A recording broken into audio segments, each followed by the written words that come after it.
Let's talk about the Zorn Palette. You might have used it before, you might have seen other painters use it before. I know I have, especially my boy Slew. He's not really my boy, but I love his videos and paintings. And he's always using it when he's painting portraits. And so I decided to give it a try and I painted this portrait here. But if this is your first time hearing about it, or your first time considering maybe using it, what exactly is the Zorn Palette? So the Zorn Palette is a very simple color palette made popular by the Swedish painter Anders Zorn, hence the name Zorn Palette.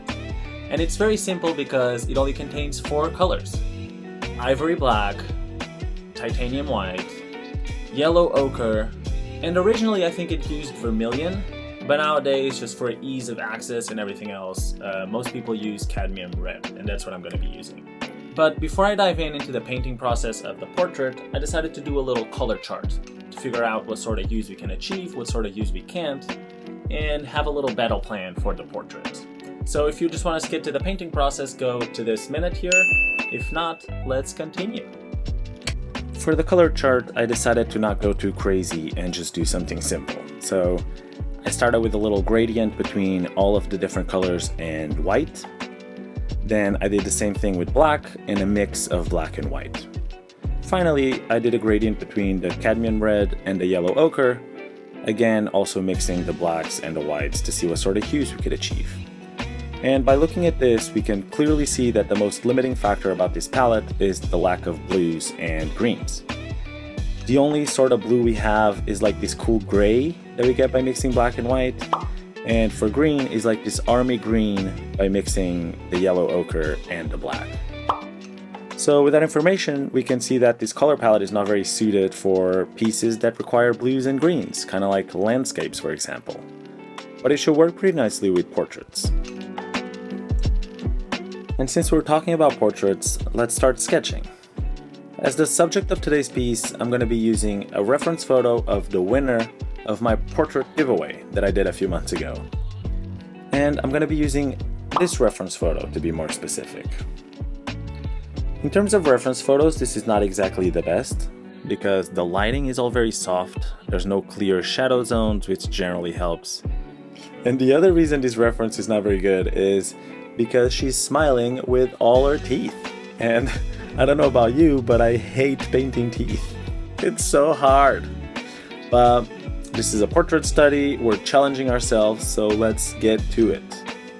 I just finished the sketch, which in this case I used the grid.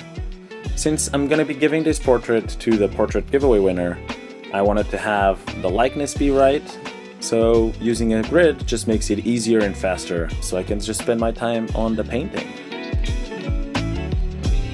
Another way I'm going to be challenging myself is I'm going to be using the reference photo in black and white. This is another tip I got from my boy Slew, which I'm referencing a bunch in this video. There's a link to his channel in the description. If you've never seen his videos or his channel, definitely go check it out. There's a lot to be learned from him. What was I saying? Oh, black and white. I'm going to be doing this because that way I'm going to challenge myself to actually figure out the colors on my own instead of just looking at the reference and using whatever is there. Generally, when I'm painting a portrait, I try to split the face into color zones. The forehead generally tends to shift a little bit more yellow, the nose and the cheeks are more towards the red, and the chin a little bit more towards the blue, especially when you're painting a male subject with 5 o'clock shadow or a little bit of a beard. On a female, it's not so much blue as it is just more desaturated. And there's a whole lot of physiological reasons why that is, like the forehead and the chin have a lot less blood vessels close to the surface of the skin, as opposed to the nose and the cheeks that have a lot more, and so they blush and get rosy a lot. You can notice me doing this separation of color zones already in this early stage of the painting process. Even though by now I definitely oversaturated the forehead colors, I think because I was painting directly on a white canvas. I usually stain them, I don't know why I didn't stain them today, but I'll fix them when I give a second pass to the whole portrait. And talking about passes, I love watching people paint that are super certain of their brush strokes. They're certain of the position, they are very meticulous with the color, they can pull seemingly non-existent undertones out of nowhere, and that's where I'm trying to go. That's my goal.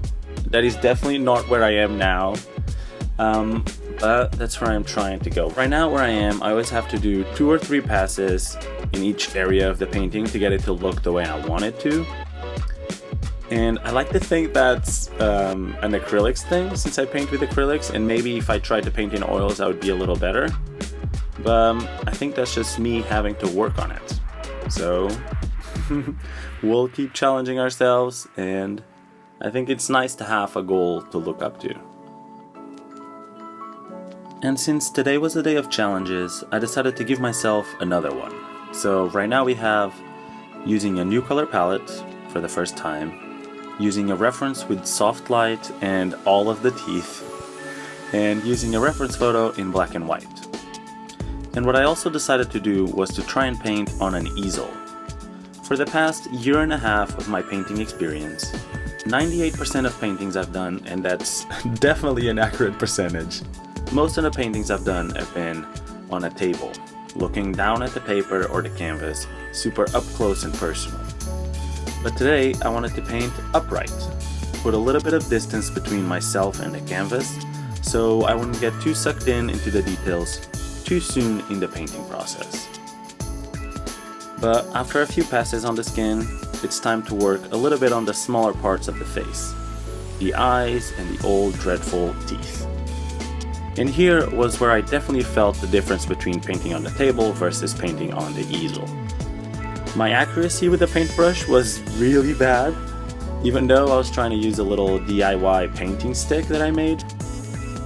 But even with it, I was struggling to get the strokes to go exactly where I want them and to flow smoothly in the rest of the painting. But that's what we're here for, to challenge ourselves. And it took a little longer than usual, but we eventually got there.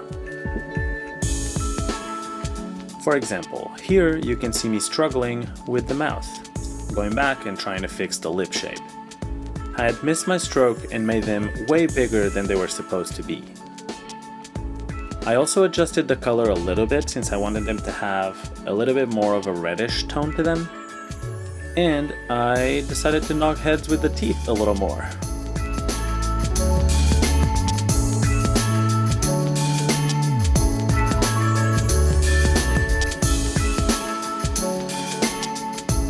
Other than my precision with the brush strokes, the other thing I struggled was finding some specific colors with this color palette. For example, in this specific case, when I'm working now, I was struggling to get the shades of brown that I wanted for the hair. But I think it's like everything else. It's something new, so we just need to give it a little bit more time. And after a few more tries, a little bit more mixing, we got the colors we wanted, and we pushed through. At this point, we just needed to work on some smaller details. Add a little bit to the eyelids, the lashes, that little sparkle that gives life to the eyes, and we finish with some cute earrings. And before I show you the final product, let me tell you a little bit about today's sponsor, myself. I'm joking, there's no sponsor, so maybe just consider subscribing or liking this video if you enjoyed it. But yeah, let's continue with the reveal and...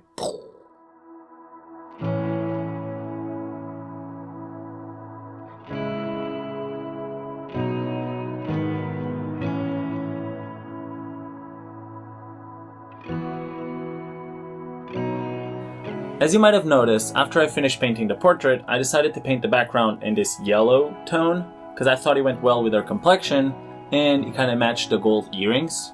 And then as a final little cherry on top, I added a little border with gold foil. And I think it came out amazing. Let me know in the comments what you thought. And that's it for today. So I'll see you in the next video. Bye!